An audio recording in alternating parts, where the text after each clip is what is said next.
So there are 3 elements and 4 nodes. So 1, 2, 3, 4.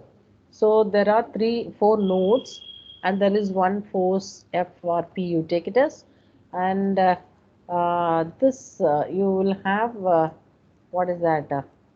Let us take, shall we take another color? What color will take? Okay, this is a member. I'll put this as a member 1, member 2, and member 3. Member 3. So what you have to do is now the question is formulation of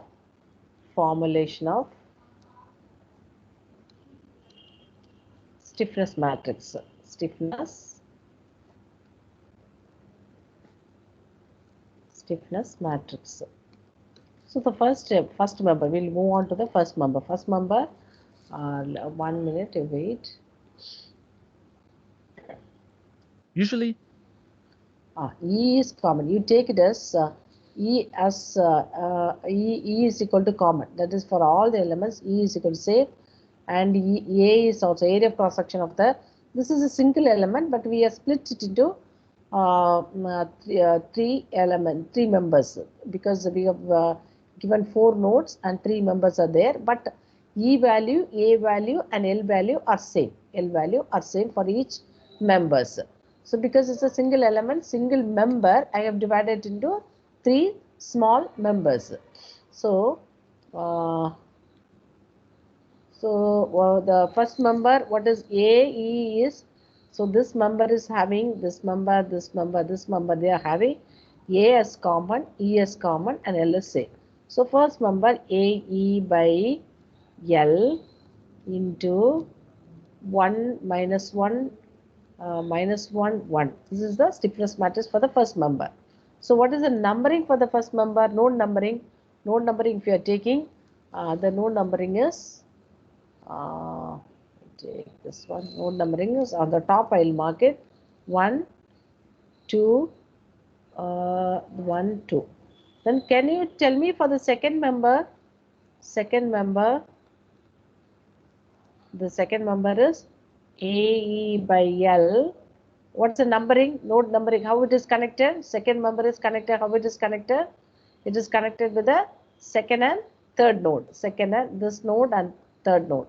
So I have to put on the top. It is connected with second and third node. Here also I will do second and third node. So AE by L numbering is 1 minus 1 minus 1 1. Am I correct? Can you write it for the third member? Can you write it for the third member? So copy down this one and write it. Formulation of stiffness matrix. And for the first member you write the stiffness matrix. Second member you write, and for the third member.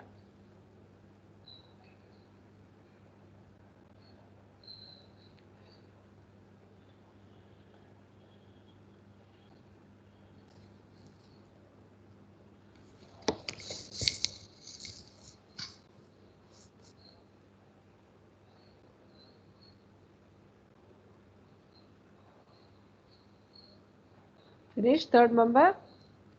Now can you formulate the global stiffness matrix? Formulation of global stiffness matrix. Can you do it? Global stiffness matrix. How will you do the global stiffness matrix? Third member, if you take the third member, what is the connectivity? It is being connected with 3 and 4. So I will write 3, 4. The numbering is A by L, 1 minus 1 minus 1, 1. Here if you have to write 3, 4. So when you when you want to write the global stiffness matrix, how will you write the global stiffness matrix? Global stiffness matrix.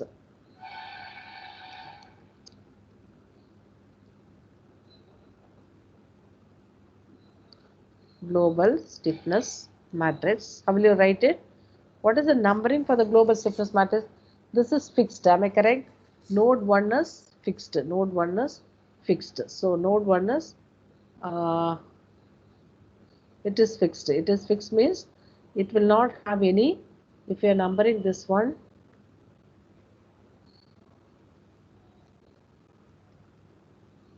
This is equal to the, you should not take you should not take the bending effect because it is a 1D element. 1D element only you will have the axial force, axial effect. So you will have the axial effect, horizontal effect. So each node you will have, but this horizontal effect here it is restrained. This node it is restrained. So you should not keep it under. But this node it is not restrained. This is not restrained. This is not restrained.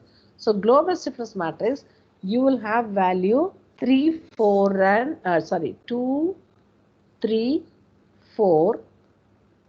2, 3, 4. Can you do it for if you take the first element, you will get this value because I have to strike 1 and 1 because it is restrained. So 1 row and the column I have to restrain, but you will have the value of 2. So what's the value of 2? 2 by 2 is 1. When you take the second element, second member, you have 2 and 3. So second element I have to take everything. So plus for the second element writing. Second row, second column. So I will have 1 minus 1 minus 1 1. Am I correct? This is for the second. I have to fill up 2 3 2 3. I have to fill up 2 3 2 3. So it's over. Then can you write for the the third member and tell me the answer? Third member and tell me the answer. 0. Second and second is 2 4 is not there, so it's 0 and 1 minute.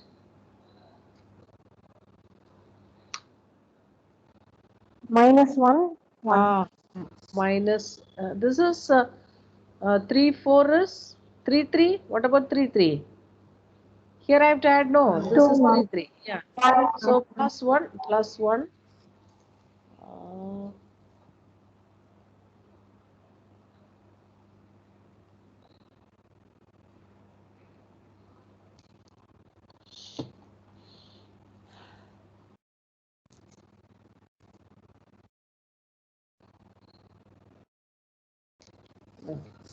Here I have to add plus 1 because 3 3 is there. 3 3 I have to add 3 4. 3 4 is minus 1 and 4 3. Fourth row, third column. Fourth row, third column. It is minus 1 and here it is 1. So can you tell me the final answer? Can you just write down the final answer? Add it. 1 plus 1 minus 1 0 minus 1. 2. This is 2. Yeah. Minus 1 then plus minus 1 and plus 1. Write down the final answer. Ma'am, 4, 2, ma'am. 0, ma'am. You left that.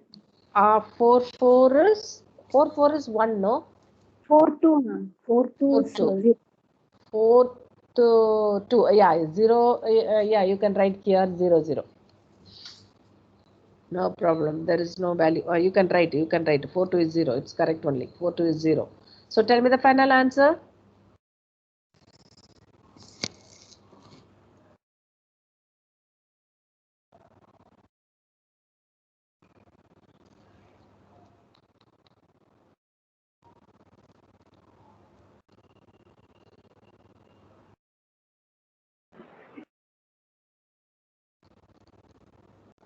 So 2, ma'am. yeah, we will check it with this one. We will check it with this one. Uh, yeah. So that part is missing here. That part is missing here. That's why I asked you to do it. And finally, whether you are getting this answer, that is, this is they have included 1 also, and they have struck it off finally. This is 1 2 3 4. 1 2 3 4.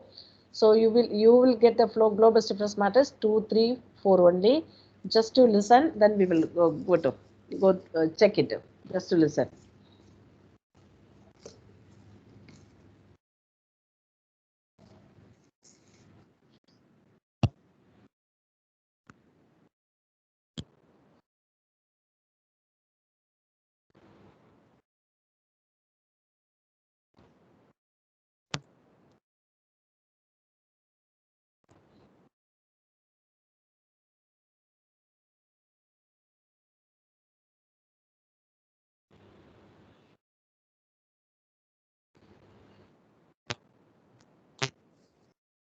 Something is noted as something is given as Dirichlet boundary condition. That is the support boundary. There are two types of boundary condition. One is the support boundary conditions. Another one is the force boundary condition. So if you take this node, you will have a force, but other nodes you are not having any force. So this particular node have a this both the boundary condition. What is the Dirichlet boundary condition and the Neumann's boundary condition? That you will be learning in the subsequent slides. So this is the boundary condition for the structure.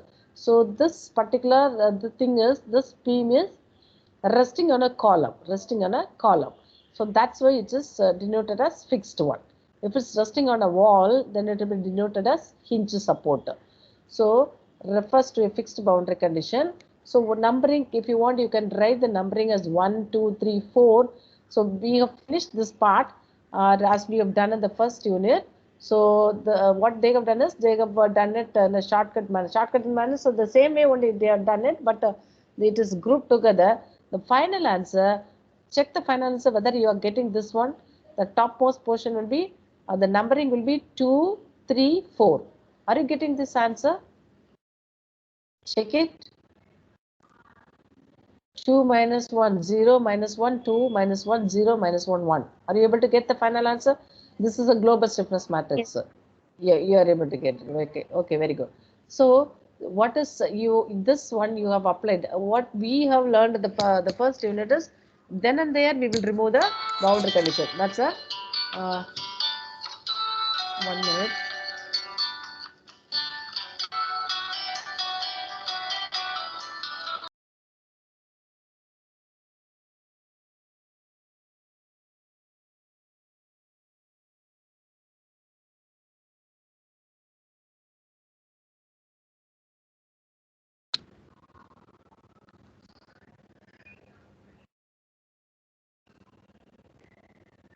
Okay. So you have got this portion, and this is the stiffness matrix. So why they have removed this one is because U1 is equal to 0. If you take the axial force here, it is restrained. So if you want, you can add very well, but the number of simultaneous equation will be more. So that's why you want to simplify the equations. You have to throw it away from the equations you are considering, and you have to consider only U2, U3 and U4. So U2 corresponds to the displacement, axial displacement or elongation in this direction, in this node, and U3 is the elongation in this node, and the U4 is the elongation in this node. For example, if you take a rubber band and you are stretching with your hand, you take a rubber band, you are stretching with a stand. The rubber band is having a 4 centimeter, or let us take 5 centimeter length. So each node, each point, it will get displaced a little, and when you are stopping the force in an axial direction.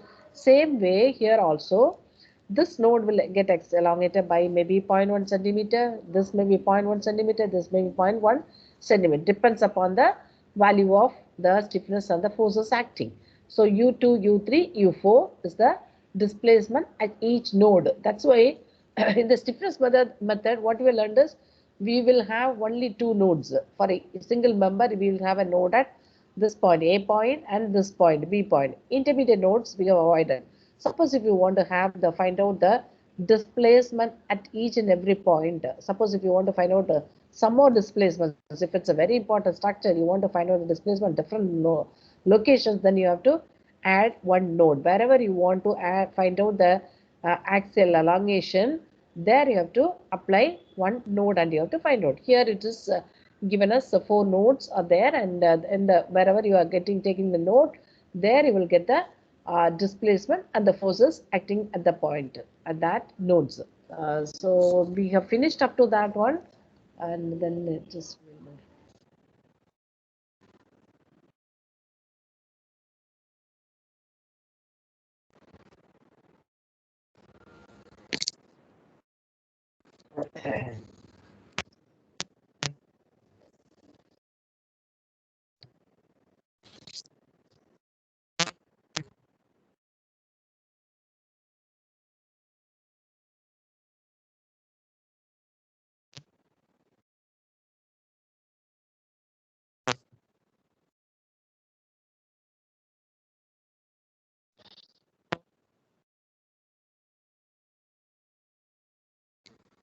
And one more thing, I told there are two boundary conditions. One is the Dirichlet boundary condition and this is the Neumann boundary condition. Neumann boundary condition refers to force boundary condition. So this at the node, fourth node, we have a force. Other nodes there are no forces. So F4 only you will have F1 is equal to 0, F2 is equal to 0 and F3 is equal to 0. If you want, I'll draw and show you this place. You are not having any force here, only at the node here, at the node, the fourth node, we have a force. So if you take this node as a force as F1 0, F2 0, F3 0, only F4 is equal to F4. That's a concept. Okay. So F4 you will have value, other things are, so that condition, boundary condition, we call this Neumann boundary condition. So you have to know the difference between the Dirichlet boundary condition and the Dirichlet boundary condition is for the support condition, and this is for the force boundary condition. Then so I want to start. If you know the forces and the stiffness matrix, then you will be able to solve that one. Already we have learned the first unit. That is, if you know the K matrix, global stiffness matrix, and U matrix, you will be able to solve the, what is that? If you know the K matrix, global stiffness matrix,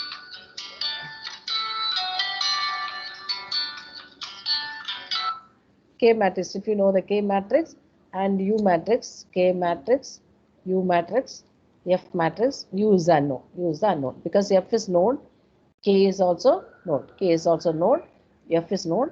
You can find out U is equal to F by K. It's a matrix. It's a matrix. So you can't find out directly as you are doing a single value because it's a matrix. You can find out the value of U. So with that, the one-dimensional element is over. So if you want, we will do some assignment with the one-dimensional element, and now we will move on to the two-dimensional elements. So the two-dimensional elements, the one-dimensional element is a axial element. One-dimensional element is a axial element. It's a single-noded element. It can be a single-noded element or two-noded element.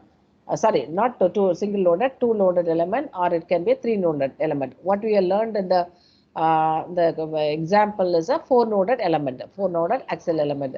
So if you go to that two dimensional element, it will be a triangle element or quadrilateral element or six noded element, that is triangle element. That is, you can add one more node here. Whenever you are adding node, that place you will be able to find out the displacement and the force. So if you want to find out the for example, I'll take a beam. And I want to find out the beam is subjected to a load, vertical load like this. I want to split the beam, that is, I am splitting into triangular components. So what I'll do is, I'll take a node here, I'll take a node here, I'll take a node here, node here, node here, node here. But I want to have some more information about this beam. I'm interested in what is happening in between the beam. Then I will introduce one more node here, one more node here. I will put a node here, I'll put a node here. If I want, I can put a node here, node here.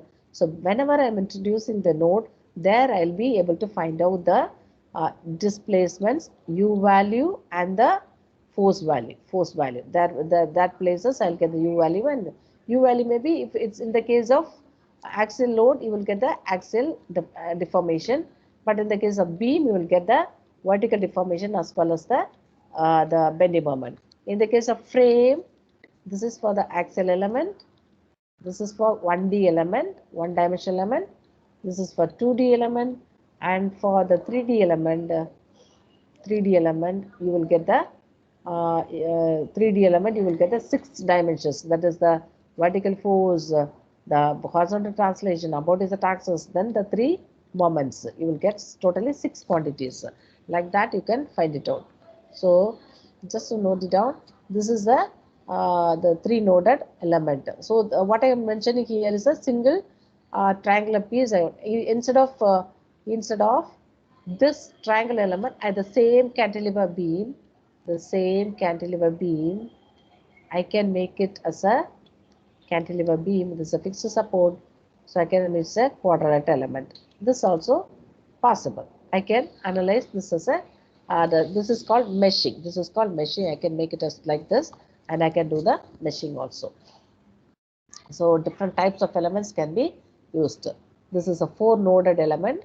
This is a what is that of 1, 2, 3, 4, 5, 6, 7, 8-noded element. 8-noded rectangular quadrilateral element. 8-noded quadrilateral element.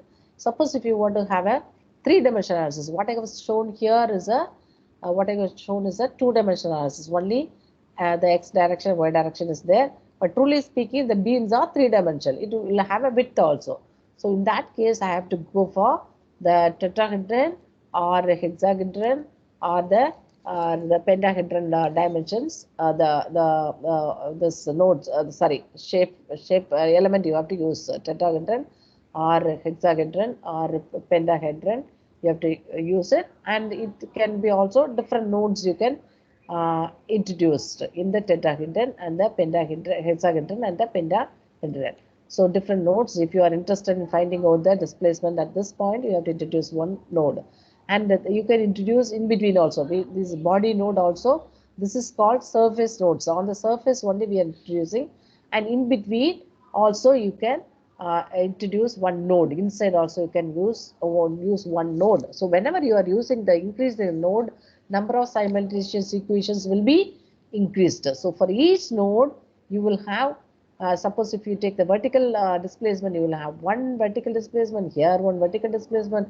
So number of equations will be more, and the solving the problem will become the complicated. So if you want to simplify it, then you have to go for the simpler models. This is a 2-dimensional. When you compare to the 3-dimensional model, 2-dimensional modeling will be easy. Can you just note down this diagram? The 1-dimensional element, 2-dimensional elements, 3-dimensional elements, how we are going to use what are the different types of elements you have to use.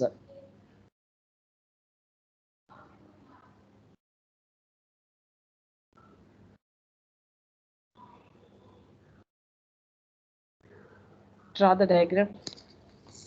I think with that time will be over. Just copy down and we will continue in the next class.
How many people are there today? What about who is that new boy joined? Thamari Selvana. What is his name? Erkabe and I didn't notice. What is his name? The new boy who was joined recently, no? Thamari Selvana, Tamil Selvana. What is his name?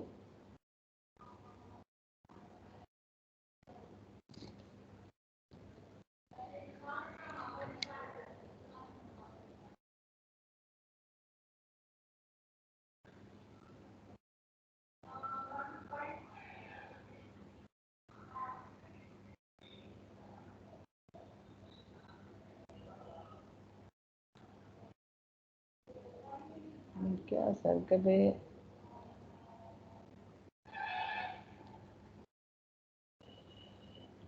Jagan, do you remember his name? I have forgotten him. Jagan? Hello? What boy recently joined, no? What is his name? Huh? One boy has joined recently, no? In your class. Yes, ma'am. Thamari Selvan. Thamari Selvan. Thamari, okay. Thamari, he didn't join today? Serla, ma'am. No problem. No. Thamari Selvan 20. Ma'am Tell me. Ma'am சென்னைக்கு வரோம் ma'am, இன்னைக்கு தான் கிளம்பிட்டு தான் Oh, on the way வந்து okay.